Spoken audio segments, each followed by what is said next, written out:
It's 2023, tax time is around the corner, so here are some of the most important tax dates your church, nonprofit, or ministry should know.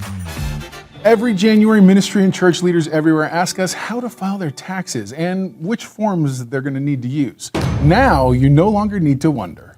This comprehensive calendar will take you month by month through 2023 so you can make sure you're staying up to date with the tax requirements for your organization. Be sure to download this helpful resource by clicking the link in the description below. Now, I won't go through all the dates on this calendar, but as a church or ministry, it's important to keep track of each of these tax deadlines in order to stay compliant with the law and avoid penalties. Because trust me, nobody wants to deal with penalties. So here are some key dates to keep in mind.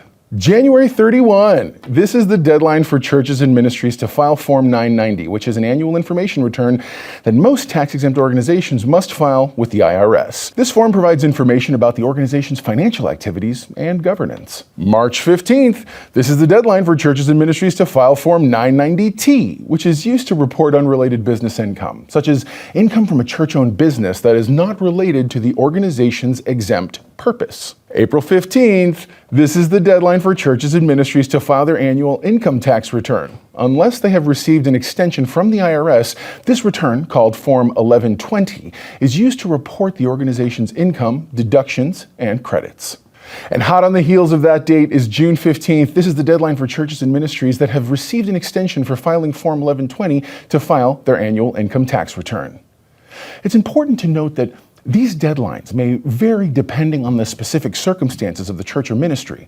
For example, churches and religious organizations that are considered churches, integrated auxiliaries, and conventions or associations of churches are exempt from filing Form 990, but they still have to file Form 1120 if they have unrelated business income. This was in no way a complete list of the important dates you need to know, but it was some of the highlights.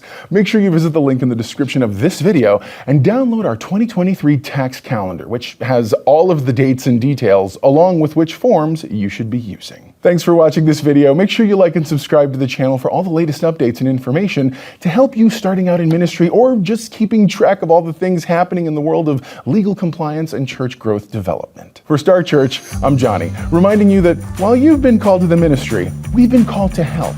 And it all starts right here. Have a blessed one.